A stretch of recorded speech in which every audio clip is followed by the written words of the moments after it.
everyone, and welcome back to the Travel Mug podcast. Today, we are here with a beginner's guide episode to the Isle of Skye in Scotland. I visited here for 5 days back in 2022, and it's one of my favorite places I've ever been. It was very fun to go down memory lane when planning this episode, so I'm really excited to share it with you. But of course, with our beginners guides, it's meant to be a jumping off point so that you can plan your very own trip to the Isle of Skye. Megan, before we dive into all of the amazing things to do and see, give us a little history of the area. Will do. So the history of the Isle of Skye, of course, very historical, let's say, because it does date back to the Mesolithic period, also known as the Middle Stone Age, which was approximately 10,000 to 4,000 BCE, depending on which sources you cite. The first record of inhabitants were hunter-gatherers, also from this time, and they often passed through the area as foragers. Because of such deep history, there are fossils dating back to the age of the dinosaurs, of course, castles and brochs that date back centuries and literally so much more. And we're going to talk about some of that stuff. And the Isle of Skye has been a very popular, actually, tourist destination dating back to the 19th century. And travelers since then have visited simply because of the rugged coastlines, amazing views, and the Scottish adventure of it all. Yeah, I mean, it's still the same today. Exactly. So you've been there, which is excellent. So I'd love for you to talk to us and let the listeners know, like, how to get there, what's getting around like. Yeah. There's a couple of options to get to Skye, but before I talk about that, I'm going to say right off the bat that you need a rental car or you need to book a tour that's going to get you around. So we drove in a rental car from Inverness to the Isle of Skye. There are a few ferries as well from Malig. That's how we left the island. Or from Glenelg. There are no trains to the Isle of Skye. There is a train station close to the bridge that we drove across, but there's no train to actually get on the island. There are buses that run from Glasgow to Portree and to other stops on the Isle of Skye. But honestly, I'm going to say if you're not comfortable driving yourself, you're going to be better off paying for a tour rather than relying on public transportation to get around. Some of the roads are very narrow and you need to like yield to oncoming drivers, and parking was at times hard to find in Portree, and parking can be really busy at some of the touristy spots that we're going to talk about later. And like just be aware that sometimes there's sheep or cattle on the roads. So that's just Scotland. That's just the Isle of Skye. It's just some things to know. I think you're going to have a better experience if you drive yourself or if you book a tour. I could see that for sure. And instead of sharing the road with bikers, got to watch out for the livestock. Yeah, I mean, watch for bikers too. Just Sure, watch, sure, sure. Just everything. just keep watching. Just watch. Just watch. Excellent. So talk to us about where to stay. Yeah, so I think that Portree is the perfect home base, or that area is the perfect home base for exploring the island. It has everything you need, like grocery stores and restaurants. But of course, you can find hotels and B&Bs and Airbnbs and rentals all over the place. Our friends stayed in like downtown Portree, which was super walkable. We stayed slightly outside of the downtown area, which is not something that I normally like to do, as we've discussed, right? Yes. But we were staying with my best friend's parents. We required a bit of a bigger space. And we found this place. I'm going to say that my best friend's mom found this place because I didn't do most of this work. But it's called Rowan Cottage Self Catering in Atchachork. And I'll put a link in the show notes to it. It was absolutely perfect. It had beautiful views, a beautiful balcony. It was a fully contained cottage, but it was attached to the owner's house. So they were right there if you needed anything. We didn't, but absolutely beautiful. And I hope that someday if I make it back to the Isle of Skye, I can stay there again. I actually remember specifically your pictures from I think it might have been the patio or the The balcony. balcony. Yes, I remember that. It stands out in my mind. So yeah, definitely we'll share some of those with the listeners as well, but also of course the link in the show notes. So, getting there, where to stay. Now, obviously we're there. What are we going to do in the Isle of Skye? Kick us off. Yeah. So Portree is the largest town. It's the capital of the Isle of Skye. So you're definitely going to want to spend some time exploring it. But I'm going to say there isn't like a ton to do there. It's pretty small. There are some great restaurants and cafes that I'll mention a little bit later on in the episode. We spent some time wandering through the shops and checking out the harbor area. There's very beautifully painted, colorful storefronts on the harbor front that are like on the guidebook pictures, Right. everywhere. Um, so definitely check those out. We bought some art from a shop called We Frame It. So I assume they also frame things. I would hope. Uh, yes. And I still, that art, we bought multiple pieces and it's up in our house now. One thing we didn't do in Portree that I didn't know about until I was researching for this episode is called the Lump. Okay. Okay. It's a spot that gives you panoramic views of the harbor, the loch, and other sky landmarks. It is an uphill hike, so just keep that in mind. Downhill on the other side, though. So, I mean, that's a Yeah, plus. it can't be uphill both ways, It can't surely. be. My mother talked about that, but I've never found it to be true. All right, what's next? Speaking of uphill both ways, it feels like Old Man of Store. So if you've seen photos from the Isle of Skye, you've likely seen photos of the Old Man of Store. It is one of the busiest attractions on the island. So if you want photos without people, plan to arrive early.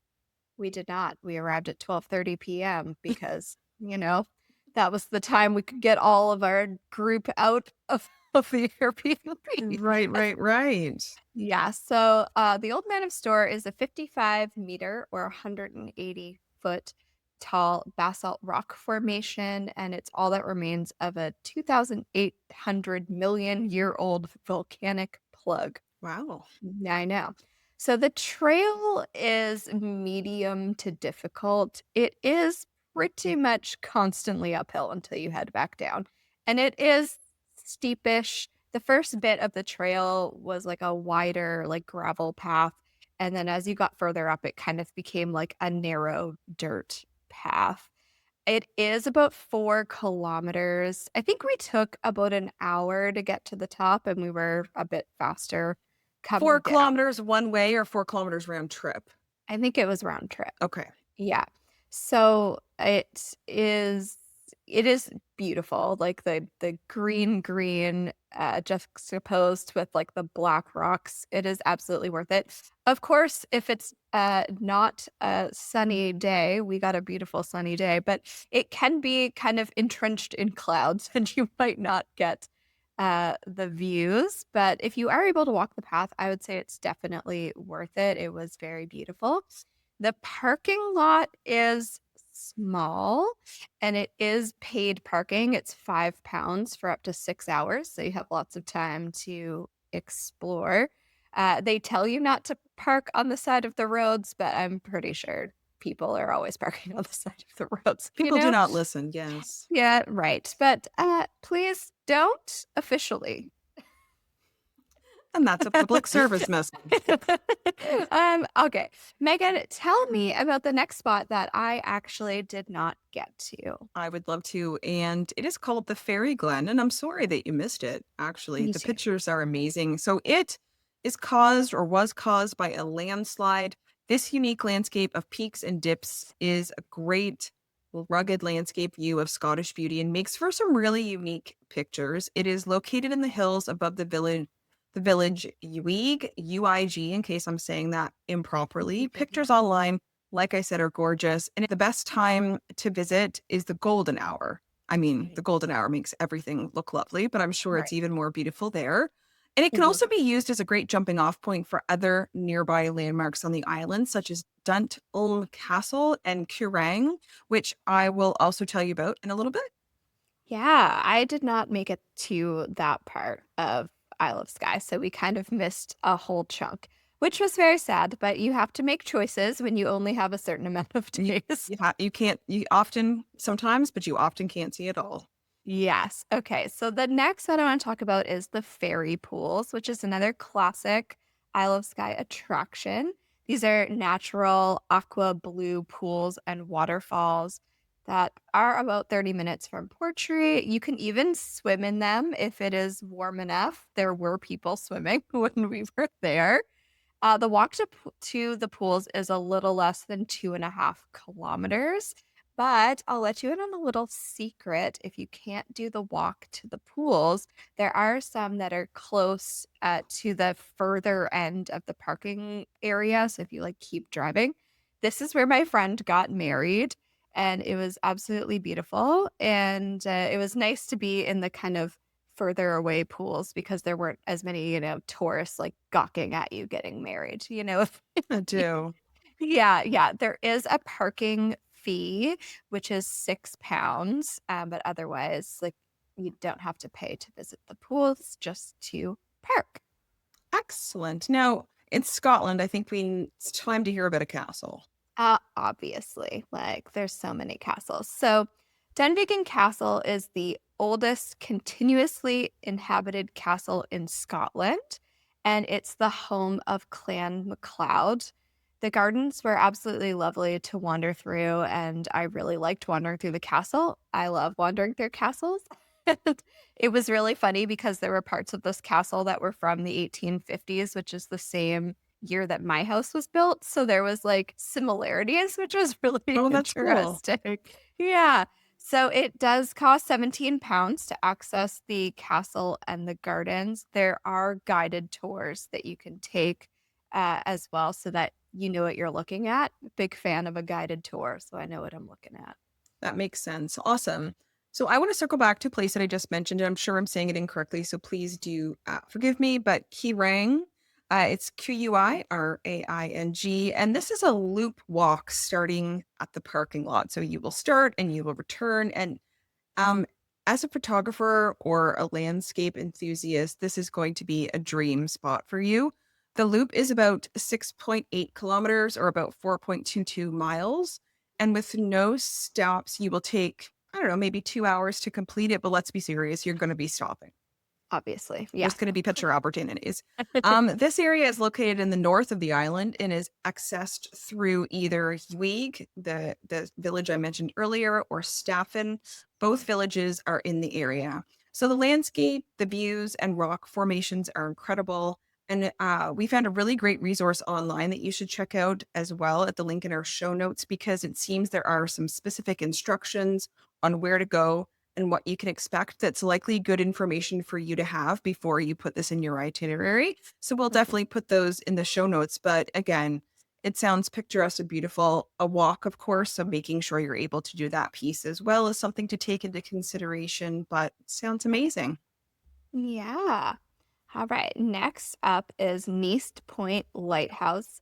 It is one of the most famous lighthouses in Scotland, and it's still in operation. It is on the most westerly part of the island and offers some stunning scenery and apparently offers some amazing sunsets as well, which I did not see, sadly.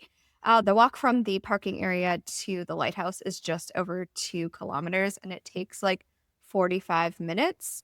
It was difficult at times, but, overall not too bad. It was free to visit. There were some sheep just hanging out that we got to take pictures with, so that was very fun. Always a highlight. Right? Yeah, it's a very beautiful lighthouse, and it's, sort of different from what we imagine as Atlantic Canadians. It's not the, like, red and white. It was, yellow and white, so interesting. Very much so in that it's interesting. It's obviously other places, different colors because in Iceland, they're orange. Hmm, Yes. interesting. Yeah. So it's got to be obvious. We're just so used to the red and white here. Yeah, very used to it. Yeah. All right. The next one I didn't get to do. It is in that northern part of the island that I didn't get to, but it is Kilt Rock. It looks stunning. It is a 90-meter high wall of basalt and dolerite sills, which makes it look like pleats of a kilt. So apparently it gets quite busy and it costs £6 to park there. There's no walk necessary. I think this is the first thing that we're telling you. You don't need to hike to get to it. You can just get out of your car. So you can see the cliff and the Mealt Falls waterfall from there. It looks so, so Excellent. nice. Yeah. Wonderful. Well, Um, I want to mention something as well to go along with what you just said. No hike necessary. Let's continue on with that. So yeah. let's next talk about the Skye Museum of Island Life. So it is located in Portree. It opened in 1965. It's open usually from Easter until late September, Monday through Saturday, and it will cost you around £8 to visit. At this museum, you can expect to go back in time, not literally, but visually, and understand what the Isle of Skye was like 100 years ago. I wonder if in 100 years that will then be now. Ooh, yeah. We'll Hope never not. know. We'll never know. Yeah. Through a series of cottages, you are whisked back to what life used to be like and how regular everyday families went about their lives on the island.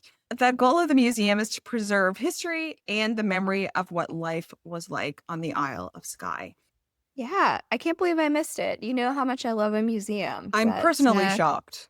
I'm personally shocked too. It must have been a timing thing. We were very There's no under other the gun. explanation. No. There are so many other hikes and walks and castles and beautiful things to see on Skye, but these are just sort of a general outline of the kind of major things, and these will definitely get you started planning your own trip. Wonderful. So, moving on to some favorites of the podcast, let's talk food and drink. Let's do it. So, the first thing you need to know about eating on the Isle of Skye is that you need to make dining reservations and you should make them as far in advance as possible.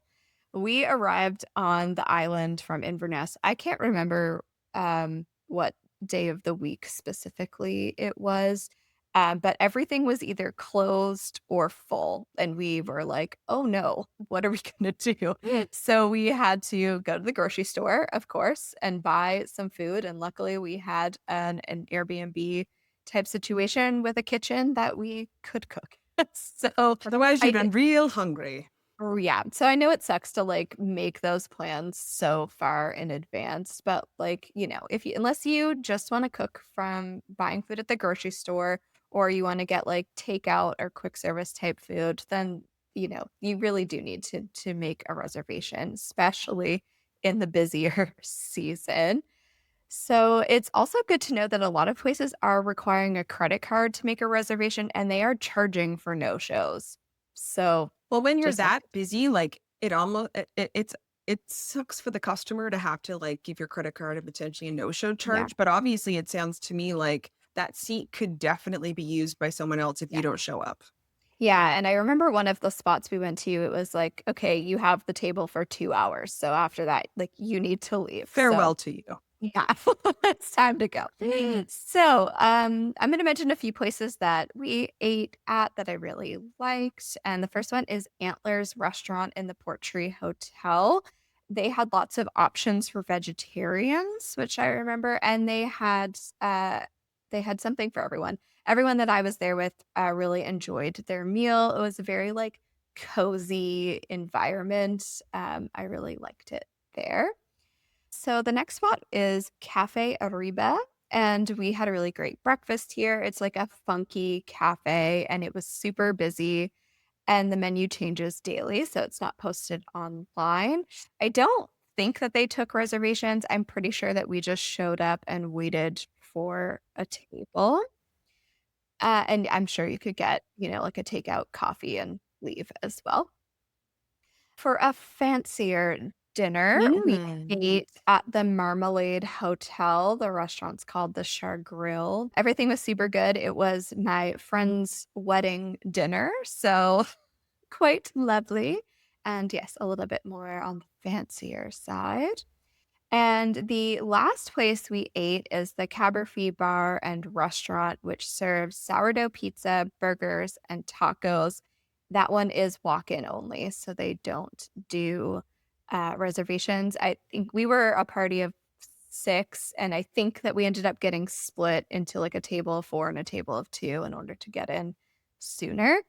But those are all of the places that we ate, but there's one spot that's very popular. So, Megan, will you tell us about the Talisker Distillery? I shall, but before I say that, I swear to goodness, any menu I see if it says sourdough, I feel like I'm in. Yeah, like, I want that. I Yeah. just want to taste that. Excellent. Yeah. So the distillery, the Talisker Distillery, is located in Carboast on the Isle of Skye. Of course, you could arrive by car or by local bus, which would leave you with about a 2-minute walk to the distillery.